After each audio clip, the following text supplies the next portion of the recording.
Es una presentación de UTE. El taxi te lleva. H. Estañari, vinos de autor. La sed y el agua. La vuelta de un clásico periodístico. El regreso a una marca registrada. Un clásico periodístico de investigación en nuestro país, ayornado a los tiempos que corren. Entrevistas y debates sobre la actualidad en el ámbito nacional e internacional, tratando los más diversos temas y ópticas. 40 años de trayectoria periodística. La sed y el agua. ¿Qué tal, amigos? ¿Cómo están ustedes? Para mí es un gusto este encuentro, este reencuentro permanente con La sed y el agua 22-23, que de alguna manera mis colegas y la gente de mi equipo ha insistido en que empezáramos ahora y siguiéramos, porque parece que nos repetimos, pero nunca es lo mismo. Parece que estamos en el mismo lugar, pero no es el mismo. Podemos discutir cosas que parecen que ya se discutieron, pero no es lo mismo. Así que por eso yo hoy los invito a un tema que es por demás difícil de abordar. Me hubiera gustado haber hecho un debate, pero bueno, distintas circunstancias no lo facilitaron. Pero estoy con alguien por demás preparado para hablar sobre la eutanasia. De eso vamos a hablar, del proyecto, de la conveniencia, de por qué sí, por qué no, más bien por qué no. y bueno, y como creo que es una palabra autorizada, doctor, no sé si en filosofía, sí, profesor de antropología y ética o algo parecido en la Universidad Católica, tiene formación y ustedes lo van a ver. Que tal vez ya lo hayan visto, lo hayan escuchado en las radios, pero quería presentárselos. Estoy con Miguel Pastorino, profesor, doctor en filosofía. Sí. Y también tengo un posgrado en bioética, que es justo el área que estudia estos temas. Ahí está, y eso no lo nombramos y tú Nos metimos lo portas un poco muy en bien. Sí. ¿Qué te pareció el proyecto que se está discutiendo? Bueno, el proyecto que ya se aprobó en diputados y que ahora Sí. se discutirá en el Senado me parece por lo demás lamentable, porque de hecho muchas de las advertencias que se hicieron, incluso quienes están a favor de la eutanasia, para que fuera un proyecto que tuviera más garantías para el paciente, bueno, esas cosas quedaron como omisas, no fueron tenidas en cuenta y de hecho el proyecto tal como está da todas las garantías a quien provoca la muerte, pero no da garantías a quien está pasando por un sufrimiento y una situación difícil, ¿no? A mí hay una cosa que, Miguel, me lo vas a tener que explicar, porque para mí los cuidados paliativos, para mí, eso es eutanasia. Bueno, buenísimo. Entonces, no encontré con quién vas a debatir, pero capaz que conmigo. Contigo, bueno, un gusto, mirá. Y aprovecho. Yo una de las cosas que en estos 2 años que me involucré en el debate, descubrí que había una serie de mitos que yo los escuchaba en legisladores, en actores políticos, en periodistas y en personal de la salud. Que uno tendría que pensar que si aparece un médico diciendo algo, bueno, sobre estos temas, el tema es que si no es su especialidad, a veces repite cosas que son mitos culturales. Y lo primero es justamente definir, y sobre todo en temas tan complejos hay que entrar por las definiciones. Y lo primero que a mí me gusta aclarar es qué no es eutanasia. Y lo primero es que la palabra tiene un problema del origen de la palabra, que el origen griego es buena muerte. Pero el uso que hoy se le da y que da la OMS, la Organización Mundial de la Salud, no tiene que ver con el deseo de una muerte dulce. La eutanasia, técnicamente hablando, es provocar la muerte del paciente deliberadamente, con intención de ello, a pedido de la persona por un sufrimiento que la persona padece. Bueno, eso es muy importante, a pedido de la persona. A pedido de la persona. ¿Eso tiene el proyecto que pasaba al Senado? Sí, sí. De hecho, el tema es, pero justamente, ¿por qué es delito la eutanasia? A ver. ¿Por qué es delito en el Uruguay y en la mayoría de los países del mundo, menos en 7 países, ahora 8? Como Holanda.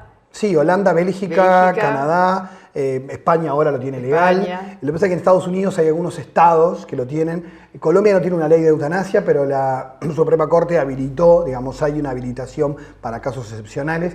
Es decir, hay como una gran complejidad en cuanto a cada país la legislación. Claro, y hay algunas experiencias Internacionales que, ¿no? vamos a decirlo, son excepcionales y bastante distintas entre sí.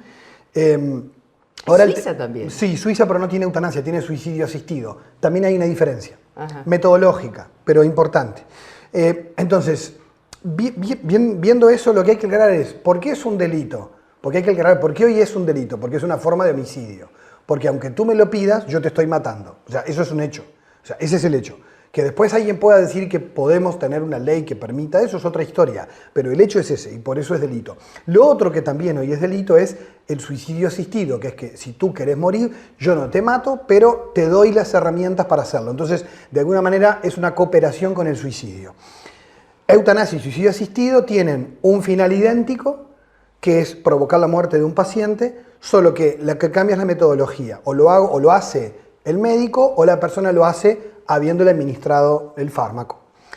Dicho esto, hay algunos mitos en el Uruguay, por ejemplo, la confusión entre sedación paliativa y eutanasia. Eso que yo te digo, ¿no? Exacto. Los cuidados paliativos son cuidados integrales, que no son solo médicos, son enfermeros, psicólogos, asistentes sociales. Es una disciplina bastante nueva en la medicina, una especialidad nueva que ha cambiado el modo de entender la medicina. Y es, podemos morir sin tener que sufrir. Y entonces los paliativos lo que buscan es, no alargan la vida, hay un mito que es que el paliativo te alarga la vida, no. Los paliativos no alargan la vida ni la acortan, lo que hacen es ofrecer la mejor calidad de vida hasta el final. Eso es eutanasia. No, no. Porque la eutanasia yo te estoy provocando la muerte, los cuidados paliativos no la provocan. ¿Cómo? Sí, me estás no la provocan. marcando un final. No, el final te lo da la enfermedad, te lo da la naturaleza. Sí, ¿no? pero tú, médico o lo que fuera, equipo, no le provees de los elementos como para, o sea, le das la sedación esa fatal o... No, ese es el error, Raquel. A ver, muy bien. Vamos a decirlo, la sedación no provoca muerte. Eso es un mito en el Uruguay. La sedación no provoca la muerte. La sedación seda. Si yo te retiro la sedación, tú te despertás. La persona se muere a causa de la enfermedad, no a causa de la acción médica. Morir a causa de acción médica, con intención de matar, es eutanasia. Los cuidados paliativos no provocan la muerte, sino que lo que hacen es tratar de hacer confortable y aliviada y llena de paz y sin sufrimiento el tránsito hacia la muerte, pero no es el personal de salud el que provoca la muerte. Esa es la radical diferencia. ¿Te acuerdas de aquellos casos de enfermeros? Sí, claro. O sea, tú ahí estás matando, ¿no? Entonces, el tema es, la radical diferencia entre cuidados paliativos y eutanasia es que el objetivo de los cuidados paliativos, primero, no es provocar la muerte, no lo hace, sino que es dar calidad de vida hasta el final. Y la eutanasia, por su objetivo, es provocar la muerte. O sea que son radicalmente distintos. Pero está bueno detenernos en esto porque hay muchos mitos en la población con respecto a la sedación por malas experiencias y por cosas que todos hemos vivido. Todos hemos vivido muchas veces situaciones donde te dicen, mirá, Raquel, venía a despedirte de tal persona porque ahora después se lo va a sedar, se le va a dar una sedación y la persona después, en unas horas o unos días, va a morir. Es porque ya saben que está en la etapa final, pero no lo explican a veces bien, que va a tener síntomas refractarios, quiere decir síntomas de difícil manejo, de difícil control, la disnea, por ejemplo, a la persona le falta el aire. Entonces, ese tipo de síntomas que se dan al final, para que la persona no lo pase tan horrible y la familia no vea eso de modo tan terrible, a la persona con su consentimiento se la seda para que tenga un coma inducido en las últimas horas y la persona no pase por esos momentos terribles antes de la muerte. Pero eso no adelanta la muerte. Entonces, ¿qué pasa? Hay evidencia científica que muestra que no adelanta la muerte, ¿sabes por qué? Porque la sedación se puede dar en forma intermitente. Por ejemplo, personas que están sufriendo mucho y que quieren ver a un familiar que está viniendo de otro país y que el sufrimiento es muy duro, entonces la persona es sedada durante unos días y se la despierta, se retira la sedación para que pueda estar con ese familiar y luego volver a ser sedado porque le quedan pocos días. Entonces, es una terapia médica, ética y legal sedar y que si fuera eutanasia sería delito porque sería homicidio. De momento de que los cuidados ¿No paliativos... será por eso que se quiere legislar? Claro, porque en realidad de alguna mucha manera la gente... sedación pasa a ser eutanasia. No. Y entonces hay que tener garantías de que el paciente, la familia, lo que fuera, pueda realmente determinar que eso es lo que quiere. Bueno, pero es que justamente, esto es otro tema. Una cosa es lo que la persona desea, otra cosa es pasar gato por liebre y decir que la sedación es eutanasia. La sedación científicamente no es eutanasia.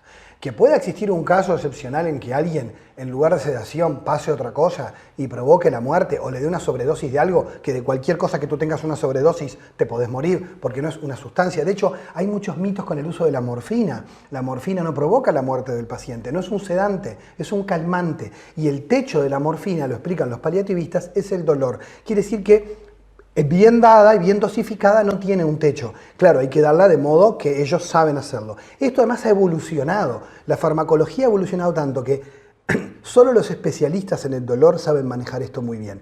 Por eso también es importante que se formen en paliativos, no solo los especialistas.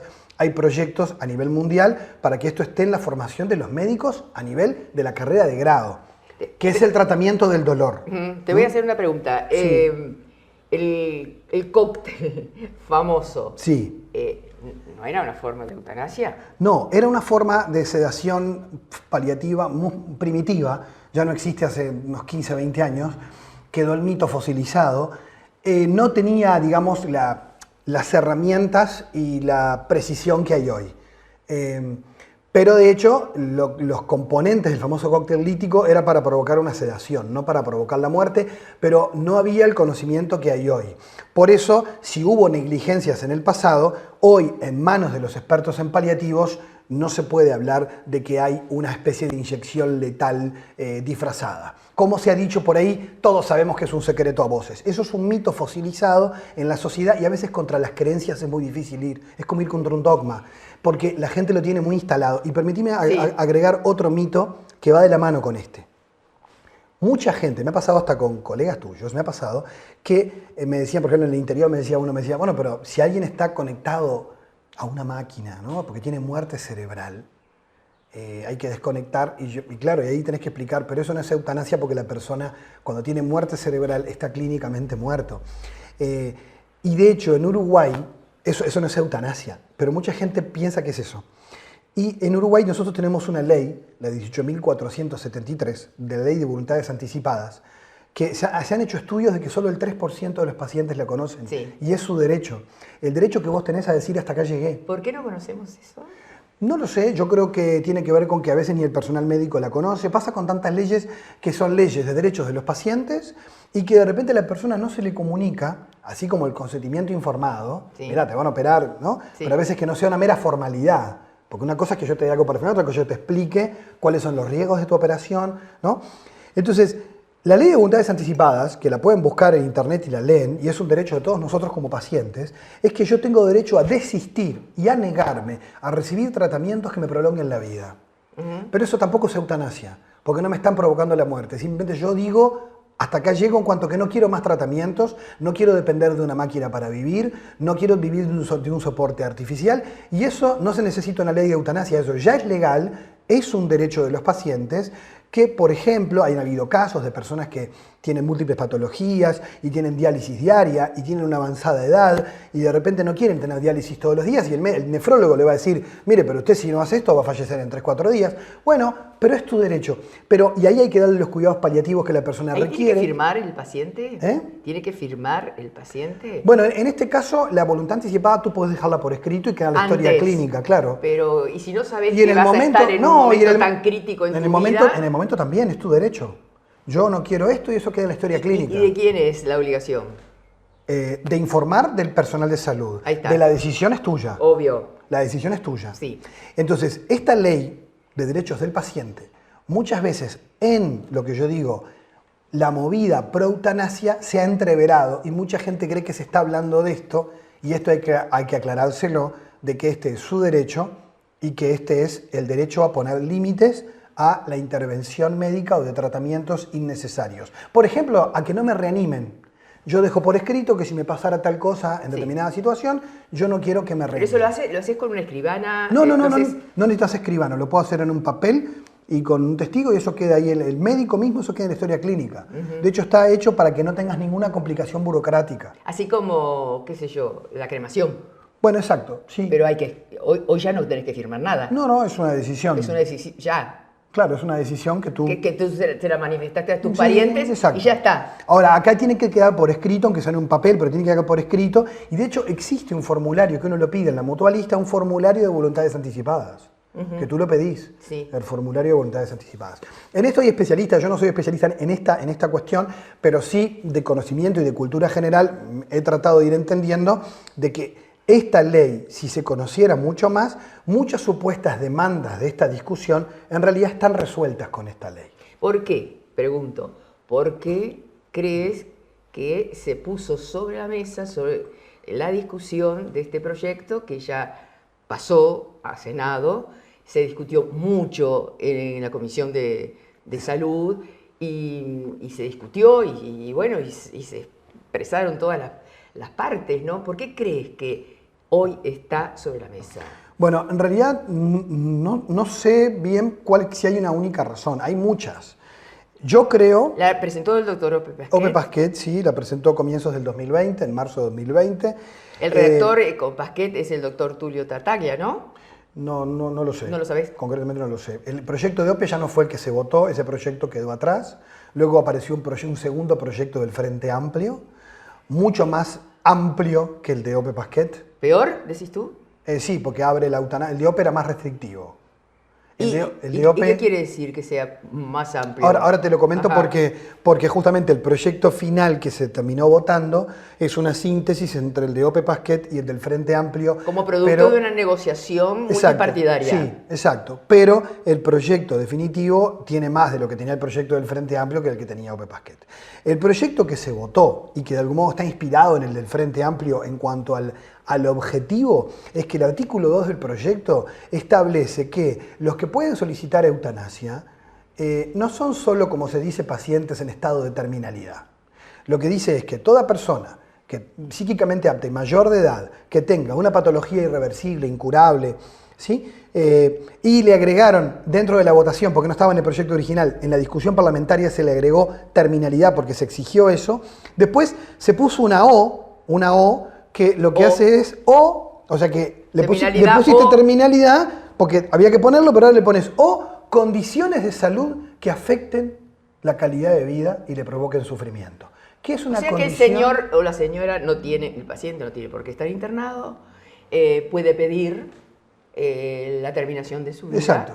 Está muy bien. Entonces acá el tema es que lo que sucede es que en los países donde se legalizó la eutanasia, lo que se hizo fue empezar por, como era el proyecto inicial de OPE, que era empezar por casos muy restrictivos, en pacientes terminales, enfermedades crónicas degenerativas, o sea, casos muy, muy puntuales, pero después empezaron a aparecer nuevas leyes en estos países porque se va ampliando. ¿Por qué si tiene derecho él, este otro no tiene? Y entonces, por ejemplo, hoy Canadá abrió la eutanasia a personas con discapacidad. La discapacidad es razón de solicitud de eutanasia.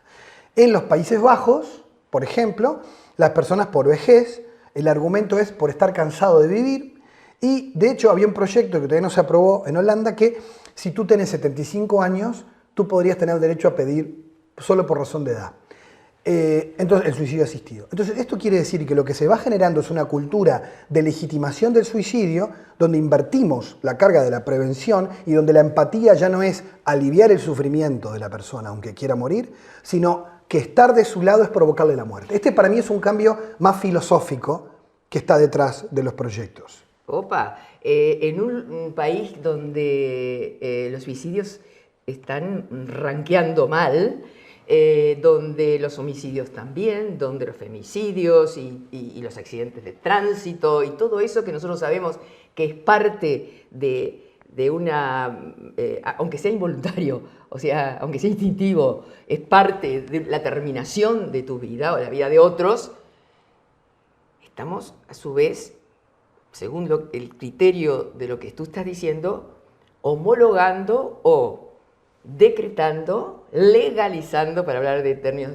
legales, legalizando la muerte. Claro, y legalizando una forma de suicidio o de que alguien, bueno, pida que lo maten, de homicidio, pero no para todos, sino que a su vez es como una cosa rara, porque lo plantean como un derecho, pero pasa a ser discriminatorio porque algunas personas pueden pedir que las maten, otras no. Otras no. Es decir, que siempre son los más enfermos, los más ancianos, los que tienen una vida más deteriorada. Y el tema de la calidad de vida a mí me preocupa, porque la calidad de vida en general lo que te lo da es la situación económica. ¿Y quién mide qué es calidad de vida?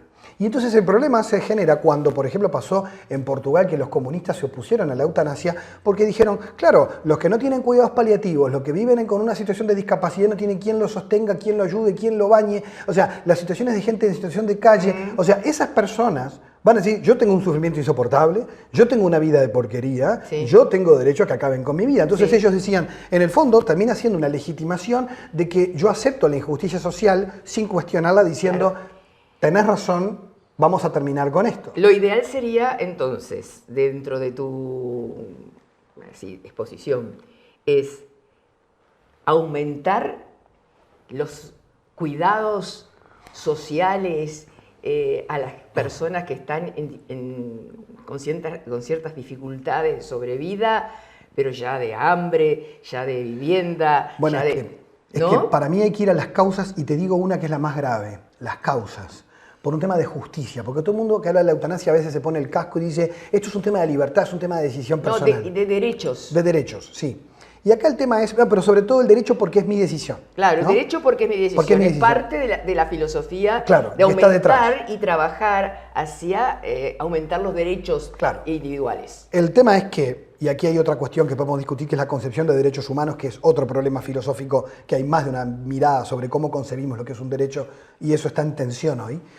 Pero manteniéndome en lo que estábamos, de cuál sería lo ideal para mí, es que la ley de voluntades anticipadas, que ya la tenemos, se conozca más y que de algún modo se lleve más a la práctica para que la gente sepa que puede tener un final digno, en paz, sin sufrimiento. Y eso además que tenemos otra ley con media sanción de cuidados paliativos de universalización, de que todos los uruguayos tengan derecho, porque no hay cosa peor que exista un derecho que yo no sé de qué se trata, entonces no lo reclamo, y es el derecho al alivio, el derecho a no sufrir. Bueno, porque el dolor es también una patología.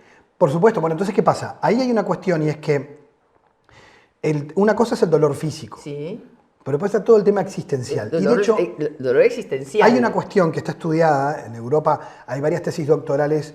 Yo conozco una de un investigador de Barcelona que investigó el derecho, el DAM, que se llama, que es el deseo de adelantar la muerte de un paciente que sufre. DAM. Entonces, el DAM, que es el deseo, pueden buscar en internet. Deseo de adelantar la muerte. DAM. Hay muchos artículos académicos sobre este tema, investigaciones que muestran que la evidencia científica muestra que del 100% de las personas que quieren adelantar la muerte, el deseo no tiene que ver con la enfermedad que tienen.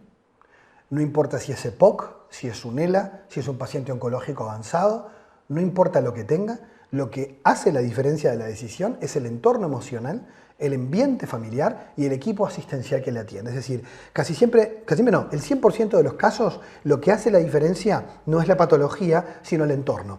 Y entonces está estudiado que las personas que tienen la debida atención, se sienten queridas, aceptadas, acompañadas, que tienen la atención farmacológica que necesitan para aliviar su dolor, no hablan más de querer morir, porque quieren cada día que tienen para estar con los que aman. El problema es que cuando no tengo una razón para vivir, si además encima estoy sufriendo, o sea, uno entiende, uno no puede juzgar a la gente que quiere morirse, porque lo que está es sufriendo. El tema es no lo que a él le pasa, yo no puedo opinar sobre lo que él quiere, lo que yo puedo opinar es qué hacemos como sociedad con el que está sufriendo. ¿Y qué hacemos? ¿Lo aliviamos? ¿Le acompañamos? ¿Le sostenemos? Paliativos, ley de voluntades anticipadas y obviamente seguir trabajando por mejores condiciones de vida digna para todos y especialmente en la asistencia en salud.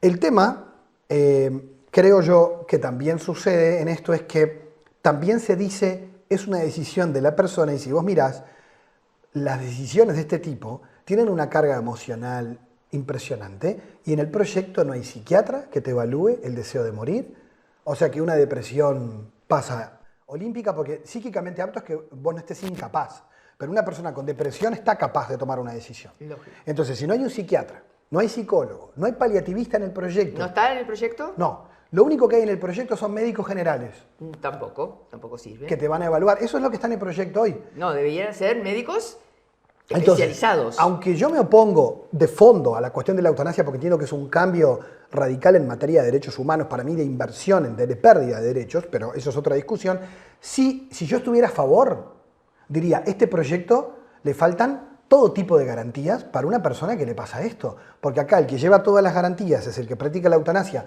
porque hay un artículo que dice, estará libre de toda responsabilidad penal, civil o de cualquier tipo. O sea, no le va a pasar nada. Pero el paciente tiene unos días para tomar la decisión, vos no sabés cómo es que llegó a ese deseo. Y de hecho los paliativistas, que en Uruguay han tratado miles de pacientes, te dicen, todos los que llegaron pidiendo morir, cuando fueron aliviados, desistieron. ¿Y esto qué quiere decir? Que hoy el 50%, el 40% de la población uruguaya, sobre todo en el interior, no tiene paliativos. Quiere decir que esta gente... ¿Por qué no tienen paliativos? Bueno, eso es un tema de recursos, es un tema de personal, es un tema de... ¿Y directamente no tiene? No, o sea, la cobertura de paliativos en Uruguay es 60%. Y donde hay más ausencias en el interior del país. Pero somos el país con mayor cobertura de paliativos de la región. O sea, Uruguay es chico, estamos bastante bien comparado con el resto de la región. Esto quiere decir que nosotros, si avanzamos, por ejemplo, en una cobertura universal, que ya hay una ley en camino, con media sanción, en Uruguay esto es posible. De hecho, se han hecho estudios que hasta económicamente no es tanto. O sea, ¿qué es posible? El problema es que si hoy tú apurás una ley de eutanasia, ¿qué va a pasar? Que a ese 40% que no tiene paliativos, lo que le vamos a ofrecer rápidamente es morir. Escucha, puede ser que también se utilice esta ley como para implosionar los gastos de la salud, porque generalmente estos enfermos, ¿no?, que sufren tanto, generalmente son los que más... Sí, todos nosotros le gastamos más al sistema en los últimos años de vida. Sí. Bueno, ¿puede haber eso? ¿Puede estar, digamos, pensado como para... No sé, es una cosa horrible lo que voy a decir. Sí, como para que... abaratar costos. Abaratar costos. Mira que me lo dijo Manini. O sea, sí. En los hechos, yo no voy a juzgar intenciones porque no lo sé. En los hechos, eso es un dato a tener en cuenta. ¿Por qué? Porque Canadá, que hizo públicas las cifras, desde que tiene la eutanasia legal, se ahorra $200 millones al año. En salud. El tema es que también los cuidados paliativos, de entrada tú tenés que hacer una inversión en personal, pero está estudiado, la doctora Adriana de la Valle, encargada de paliativos en el Ministerio de Salud Pública, yo le vi en una exposición, en un webinar, que ella mostraba las cifras de que si se invierte en paliativos, al principio es un costo para el Estado, pero después alivia muchísimo el costo del sistema de salud. ¿Por qué? Porque el paciente es atendido en domicilio, muere en domicilio, no se multiplican los análisis clínicos a veces innecesarios que le hacen todo el tiempo permanentemente, además son muchas veces invasivos, molestos, le generan más sufrimiento al paciente. O sea, con un equipo interdisciplinario la familia está contenida, porque eso también genera otros problemas sociales. Es decir, que los cuidados paliativos como inversión a largo plazo también abaratan los costos. Claro, la eutanasia es más barata y más rápida siempre, eso sí, eso sí. También el hecho de que algunos familiares necesiten resolver rápido por razones... Aquí hay otro problema grave con el proyecto familiares. Actual. Te voy a decir algo del proyecto actual, que dice algo que para mí es como el monumento a la posverdad. Si uno lee el proyecto, que se lo puede descargar de internet, de la página del Parlamento, el proyecto al final dice que la eutanasia, a todos los efectos, aunque hay que tipificar qué fue lo que se hizo, será considerada muerte natural. Esto, obviamente, si uno es un poco sagaz, dice, esto es por los seguros de vida. Pero si no, no cobras ni nunca. Entonces ahora, si justamente es para asegurarse esos cobros, y además lo que te pide es que haya 2 testigos y que uno no tenga beneficio patrimonial de ningún tipo, el otro no lo sé, con los abusos que ya existen, el único derecho que tiene la persona de que le defiendan su vida y que nadie tenga derecho a provocarle la muerte, eso es una garantía que todos tenemos, que nadie nos puede matar, eso dejaría de existir para los más vulnerables. O sea, la garantía de que mi vida sea protegida, pero que tengan que aliviarme, obvio, porque nadie quiere sufrir, esa garantía desaparece con la ley de eutanasia. Por eso algunos dicen, en realidad, más que ganar en derechos, perdemos en derechos humanos. Lo que pasa es que hoy hay una concepción de los derechos humanos, más bien de origen anglosajón, muy individualista, que confunde deseos con derechos. Pero es lo que yo quiero. Claro, pero ¿y el impacto social de eso? ¿Y la justicia? O sea, ¿qué pasa sobre los más vulnerables? Porque muchos de nosotros tenemos deseos que no los podemos realizar porque hay ciertos límites de control social que impiden mayores injusticias. ¿Y la religión cómo opera? Bueno, acá la religión es un tema bastante complejo porque el tema de la religión es que uno puede encontrarse con creyentes y ateos a favor y en contra, por diversas razones. Primero, por lo que yo te comenté, por la desinformación que hay. Mucha gente que dice estar a favor de la eutanasia en realidad está a favor de no sufrir. Entonces es como muy entreverado. Algunos lo confunden con la sedación, con las voluntades anticipadas. Es tal el lío del entrevero que también es difícil pensar desde dónde opina la gente. Eso es muy complejo. En este tema hace falta mucho más formación y divulgación de estos temas a nivel público. Por eso te agradezco hasta esta entrevista, porque oportunidades de hablar con claridad no siempre hay. Tome uno la posición que tome sobre el tema filosóficamente, pero por lo pronto partir de los hechos científicos, de lo que se sabe. Después es cierto que mayormente, desde la perspectiva sobre todo mayoritaria en América Latina, es el cristianismo, en Uruguay es bastante bajo respecto a otros países, la postura, aunque hay cristianos y católicos a favor, la postura oficial de las religiones en general, de las religiones judeocristianas o por ejemplo del Islam, que aquí no hay mucho tampoco, en general es una posición contraria por el mandato de no matar, ¿no? Pero si uno va a los documentos oficiales, los argumentos que utilizan, por ejemplo, los obispos católicos uruguayos, son los mismos argumentos que utilizan los que no son creyentes, que son argumentos de derechos humanos, del Código Penal, que además uno dice, el Código de Ética Médica, que es del 2014, que prohíbe la eutanasia, fue hecho por los médicos uruguayos, o sea, no tiene nada religioso y prohíbe la eutanasia. El Código Penal es un homicidio. Es decir, los argumentos que usan las personas religiosas en general son argumentos que no son religiosos, porque no hay mucho argumento religioso, ¿no? De hecho, yo formé un grupo esperar el final de la vida que está decretada por... bueno, pero... ¿No? Sí, pero en general, por ejemplo, el cristianismo es contrario al determinismo, a la idea de que está fijada la fecha de la muerte. Eso es más de las concepciones más deterministas o fatalistas. En cambio, en el cristianismo, por ejemplo, que es una religión bastante imperante en Occidente, digamos, hay una creencia en la libertad de la persona y por lo tanto una defensa de la libertad y de que la vida es un regalo de Dios, pero no es que Dios viene a decretar la muerte. Entonces, en realidad, uno sí no debería adueñarse de la vida para destruirla porque la vida uno la recibió como un don. Pero hay ateos que dicen esto diciendo de sus padres, yo recibí la vida como un don de mis padres, o sea, no necesito creer en Dios para pensar que la vida es un don. Entonces, la idea de determinismo no viene de origen cristiano. Yo lo que te iba a decir es que justamente en el equipo que yo armé, con otros que armamos, hay ateos y creyentes y uno ve que en realidad los argumentos, en el fondo, no importa la postura religiosa que tengas, son filosóficos. Son de cómo concebís la vida, la dignidad humana. El tema de la dignidad es el tema filosófico más importante en este debate, muy abstracto y aburrido a veces para poder explicarlo, pero consiste básicamente en dos formas de concebir la dignidad. Yo concibo que la dignidad humana es inherente al ser humano, que esa es la base de los derechos humanos y del naturalismo, es decir, todo ser humano por ser humano tiene dignidad, nunca la pierde, ni por su condición, ni su orientación sexual, ni sus creencias, ni su pobreza, nunca perdés tu dignidad, toda vida vale. Esa es la concepción fundamental de los derechos humanos, que todos tenemos la misma dignidad. Quienes están en contra de la eutanasia, quienes estamos, decimos, clasificar que haya vidas que podemos descartarlas porque ellas lo pidan, es no reconocer esa dignidad.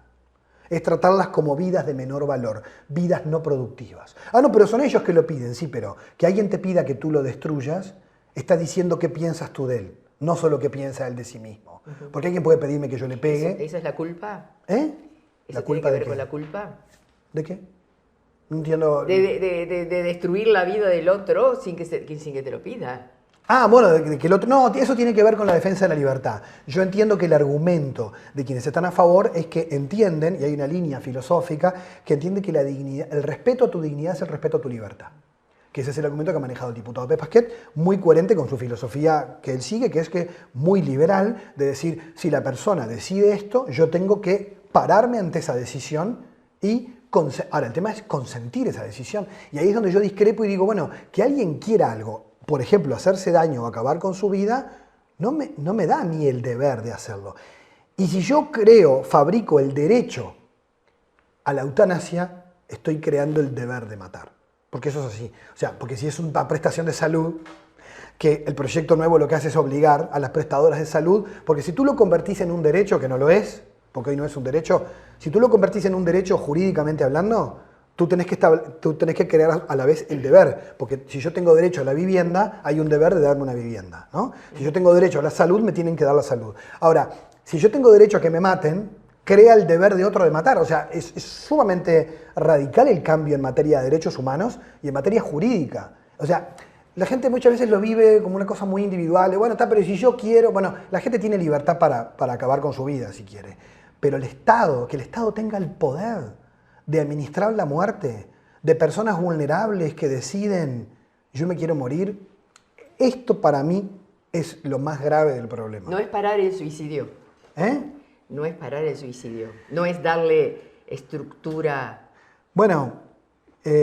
¿legal? Claro, porque tenemos... sí, pero no en todos, porque al joven y productivo no le voy a dejar. Le voy a meter todas las políticas de prevención del suicidio que tenga. Pero a este no le voy a poner políticas de prevención. Porque yo entiendo que ya le queda poco. En el fondo, es una cultura que desprecia la vejez y la enfermedad. Eso también es un tema cultural que para mí no tiene que ver con una mala intención. Tiene que ver con algo que estamos asimilados. En Uruguay hay mucha violencia hacia el adulto mayor. Invisible. ¿Por qué? Porque hasta ellos mismos se desprecian. Porque dicen, yo soy una carga para mis hijos, yo no quiero ser una carga para mis nietos. Y lo demás le hacen sentir que es una carga. Y si lo visitamos poco. Y entonces cuando culturalmente vamos aceptando que la vejez es un problema, y algo casi que nos da vergüenza. Entonces, cuando aceptamos eso, es muy natural que aceptemos que ya terminó, ¿no? Y si vos te pones a mirar, en los países donde los ancianos viven más años y con mejor calidad de vida, hay estudios que muestran en las zonas azules, que los geriatras hablan, no tienen que ver ya con la dieta como pensábamos antes, porque vivían a pescado, no. Fíjate vos, tiene que ver con dos cosas, vínculos sanos y sentido de la vida. Y mucho baile. Y en el fondo tiene que ver con ganas de vivir, con que a la edad que yo llego, yo tengo gente con la que estar y que me siento feliz, pero vos tenés mucha gente en Occidente que siente que terminó su vida porque se terminó su etapa productiva y está esperando que llegue la muerte. Viste que en los países nórdicos la gente mayor tiene posibilidades de seguir trabajando en las tiendas, en esto, en lo otro, en los comercios, pero sin embargo tienen esta ley. Bueno, hay que ver que también es otra cultura en otros aspectos, pero yo diría que sí, que en un aspecto han perdido. Algunos de los grandes promotores de la eutanasia legal en Holanda, como el doctor Theo Boer y otros que fueron los pioneros en desarrollarla, hoy están arrepentidos, vino a Uruguay y están dando conferencias por todo el mundo diciendo, después de 20 años de eutanasia... No sirve. Ya esto no hay marcha atrás y hemos hecho más daño que bien a la sociedad porque hoy la gente que tiene miedo a lo que le pueda venir, anticipadamente prefiere morirse. Hay un miedo al sufrimiento y a la soledad que ya la gente, por estar cansado de vivir por una vida absurda y sin sentido, entonces, como sociedad, terminamos dejando a la gente sola y abandonada, a que ellos, como sienten, porque además es el tema subjetivo, yo siento que mi vida no vale nada, entonces los demás no me van a decir, no, Raquel, tu vida vale, tu vida... Ah, no, ahí te estoy invadiendo. Una cosa como de locos. Esto no nos lleva a pensar... ¿qué está pasando con nuestra sociedad? Sí. En muchos aspectos. Bueno, Occidente, hace tiempo que los especialistas hablan de la cultura, que Occidente está en crisis hace mucho tiempo, y la civilización occidental, en los valores que la constituyen, esto lo estamos viendo en la política. Ahora nosotros, un país... Hay una crisis muy grande. Del tercer mundo, que se caracterizó siempre por ser de avanzada en los derechos, ¿verdad? ¿Qué nos está pasando? Bueno, yo creo que a veces compramos también eslogans, ¿no? Alguien dice la eutanasia es un nuevo derecho y la gente compra sin pensar. ¿De qué clase de derecho estamos hablando? De matar a la gente. O sea, no, pero Miguel, no digas eso, qué bestialidad, si la gente, me lo han dicho, la gente es la que decide, claro, pero ¿quién decide eso? ¿Quién decide eso? A quien no le han dado una vida que valga la pena. Pero lo decide el paciente. Claro, pero de hecho en el proyecto de ley, ¿quién tiene la última palabra? ¿El paciente? No, los dos médicos generales, porque son los que van a discernir y van a estudiar tu caso para ver si te dan eutanasia. O sea que la decisión final... ¿Es de los médicos? Es de los médicos, por supuesto. Por más que yo haya dejado escrito... Por supuesto, porque si ellos evalúan que tu caso no es para eutanasia, no la vas a tener. Y a su vez, si yo no tuve... y otra cosa que me parece grave del proyecto es, si yo no tuve el discernimiento necesario, no tuve psiquiatra, ni psicólogo, ni paliativista en el proceso, que me ayude a tratar de entender qué me pasa. ¿Sí? Y que tal vez debajo de la punta del iceberg es el deseo de morir, pero abajo hay otros dramas que no tengo resueltos y que necesito acompañamiento. Cuando le doy la muerte por eutanasia, al tipo lo mato sufriendo, es decir, está sufriendo y bueno, se muere. En cambio, los cuidados paliativos lo que hacen es que eliminar ese sufrimiento para que muera dignamente. Y acá me parece una cosa muy grave e importante, y es, en el proyecto de ley que se aprobó, la comisión que disierne e investiga el caso es post-mortem. O sea que si se metieron la pata, no te van a resucitar. Y además, el que presenta el informe no es un tercero, es el médico que hizo la eutanasia. ¿Quiere decir que el que hizo la eutanasia, si va a presentar el informe, va a presentar un informe en contra de él? No. Es juez y parte. O sea, se habla de la autonomía y en realidad... hacerse en ese proyecto para que realmente tenga las características que avalen y que den seguridad a los pacientes? Yo te diría, yo estoy, como ya te habrás escuchado, estoy en contra de fondo de este proyecto. Para mí es nefasto de principio a fin. Pero no está terminado. Pero es que para mí habilitar la eutanasia en cualquiera de sus formas es generar este cambio cultural de legitimación del suicidio y del homicidio médico, no importa las garantías que pongas. Ahora, contestando a tu pregunta, si yo, Miguel Pastorino, estuviera a favor de que de alguna manera se hiciera, que no lo estoy, y tuviera que aportar a este proyecto, diría, bueno, las garantías viendo otros países, tendrías que primero, la comisión de investigación será antes de la eutanasia. Porque una comisión de bioética tiene que investigar este caso. Hoy, para cosas menos graves, pasa por un juez y acá no pasa por un juez olímpico. No hay nadie que pueda intervenir ahí. Es una cuestión entre los médicos y el paciente. ¿Pero que se legaliza el homicidio? Sí. Una forma de homicidio para algún tipo de persona, por supuesto. Homicidio consentido, porque te van a contar, pero es la persona que lo pide, sí, otra vez, ya sé que la persona lo pide. Familiares que quieran... cansados, agobiados, por supuesto. Terminar con la vida de ese... Pero es que eso pasa en los países donde es legal, donde la mitad de las eutanasias no son consentidas, porque las personas interpretan al paciente que ya no puede opinar. Eso sucede en Holanda y en Bélgica. O sea, las personas, de hecho eso está investigado, de que no se declaran esas eutanasias. Entonces, eso es un problema porque vos estás abriendo la puerta a algo incontrolable. El tema con el proyecto, contestando a tu pregunta anterior, es ¿qué agregaría? Bueno, en primer lugar, que la comisión de control fuera previa, y lo que todos han pedido, incluso gente que está a favor de la eutanasia, todos, incluso de las instituciones médicas, todos lo han pedido. ¿Qué cosa? Por favor, dos cosas. Que todos tengan paliativos asegurados, porque si no, la eutanasia es una forma de eliminar a los más pobres. Que todos tengan paliativos asegurados, porque si no, no es una opción. No me estás dando a elegir. Me estás obligando a que me elija entre sufrir o morir. O sea que los cuidados paliativos no están asegurados. Hoy no están asegurados. No están asegurados. El 40% de la población no los tiene. Y los que menos tienen en el interior son niños. Cuidados paliativos pediátricos. O sea, los paliativos son un derecho. La eutanasia no. La eutanasia es un invento como derecho, entre comillas, porque va contra derechos fundamentales. Pero los cuidados paliativos son un derecho de los pacientes a no sufrir, a tener una muerte digna, una muerte humana, aliviado, acompañado, sin sufrimiento. ¿Te parece que no hay que reglamentar los cuidados paliativos? Claro, hay una ley que tiene media sanción. Falta que, ojalá la voten cuanto antes los senadores. ¿Por qué para que todos tengamos esta ley de media sanción? No, tuvo media sanción a fines del año pasado, sí. A ver, no, hace poco en realidad. Ahora ni recuerdo la fecha, pero no hace muchos meses que tuvo media sanción la ley de cuidados paliativos y ahora está en el Senado esperando, ¿sí? Pero entiendo que hay muchos proyectos de ley que aprobar. El tema, la preocupación de muchos es, ¿van a ir juntas? Porque eutanasia recién se va a tratar el año que viene. Supongo que el año que viene, pero vos vas a dar tiempo porque la eutanasia se aplica en 2 días. Los cuidados paliativos reglamentados, de calidad a toda la población.